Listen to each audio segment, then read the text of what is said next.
ஒருத்தவங்களுக்கு கல்யாண நாள். ஒருத்தவங்களுக்குன்னு யாருக்கு கல்யாண நாள் வரும்? புருஷன் பொண்டாட்டி தான். அவங்களுக்கு கல்யாண நாள். பொண்டாட்டி வீட்டில் இருக்காங்க.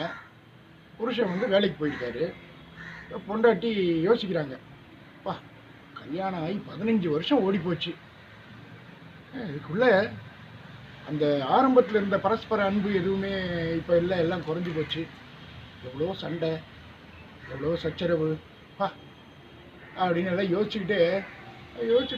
இன்னைக்கு நம்ம கல்யாண நாள்ன்றது நம்ம வீட்டுக்காரருக்கு ஞாபகம் இருக்குமா அப்படின்னா, வீட்டுக்காரர் பேர் ராஜா, இவங்க பேர் ராணி அப்படின்னு ராணி யோசிக்கிறாங்க. யோசிச்சுட்டு வந்துட்டு சரி பார்க்கலாம், அவர் ஞாபகம் இருந்ததுன்னா இன்னைக்கு ஏதாவது நமக்கு கிஃப்டோட வருவார் அப்படின்னு யோசிச்சுட்டு இருக்காங்க. இப்போ மழை பிடிச்சிருக்கு, நல்லா மழை பெய்யுது. பார்த்தா காலிங் பெல் அடிக்குது. போய் கதவை திறக்கிறாங்க. திறந்தா வீட்டுக்காரர் தான் நிற்கிறாரு, கையில் ஒரு கிஃப்டோட நிற்கிறாரு. ஹாப்பி வெட்டிங் டே அப்படின்னு ஒன்று இவன் போய் அப்படியே அவரை கட்டி பிடிச்சிக்கிறான். கட்டி பிடிச்சிட்டு வாங்க உள்ளே வாங்கன்னு உள்ளே கூட்டிகிட்டு போய் உட்கார வச்சு அவர் தலையெல்லாம் தோட்டி விட்டு சொல்ல வேணும், கிஃப்ட் வேறு வாங்கிட்டு வந்திருக்காரு. அப்புறம் வேறு மாத்திரக்கு ட்ரெஸ் எல்லாம் கொடுத்து நல்லா சுட சுட காஃபி எல்லாம் போட்டு கொடுத்து உட்காந்து 2 பேரும் காஃபி குடிச்சிட்டு இருக்காங்க. ஒரு கல்யாணான புதுசில் ஒரு கொஞ்சல் எல்லாம் இருக்கும் இல்லையா, அந்த மாதிரி அந்த விஷயங்கள் எல்லாம் நடக்குது இருக்கிறாங்க. திடீர்னு பார்த்தா ஃபோன் அடிக்கிற சவுண்டு. பெட்ரூமில் இவங்க வந்து சார்ஜ் போட்டு வச்சுருக்காங்க ஃபோனை. என்னடா இது சிவபூஜையில் கரடி மாதிரி ஃபோன் அப்படின்ட்டு எந்திரிச்சு நேராக போய் ஃபோனை அட்டன் பண்ணுறாங்க. ஃபோனை அட்டன் பண்ணால் எதிரிலேருந்து பேசுகிறாரு, நாங்கள் இங்கே போலீஸ் ஸ்டேஷன்லேருந்து பேசுகிறோம், உங்கள் கணவர் பேர் ராஜாவா அப்படின்னு சொன்னேன். ஆமாங்க அப்படின்னா, மன்னிச்சிடுங்கம்மா, அவர் இப்போ தான் ரோடு ஆக்சிடெண்ட்டில் இந்த சாலை விபத்தில் இறந்துட்டார்.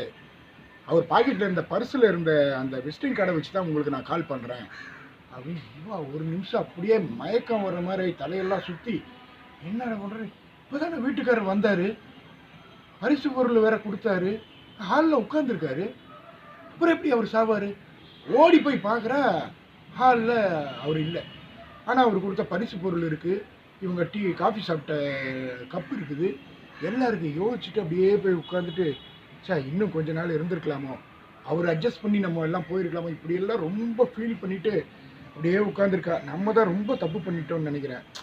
என்னடா இந்த மாதிரி ஆயிடுச்சு, இப்போ என்ன பண்ணுறதுன்னு யோசிச்சுட்டு இருக்கும்போது பார்த்தா பாத்ரூம் கதவை திறந்துட்டு அவர் ராஜா வெளியில் வர்றாரு. பார்த்து முழிக்கிறார்.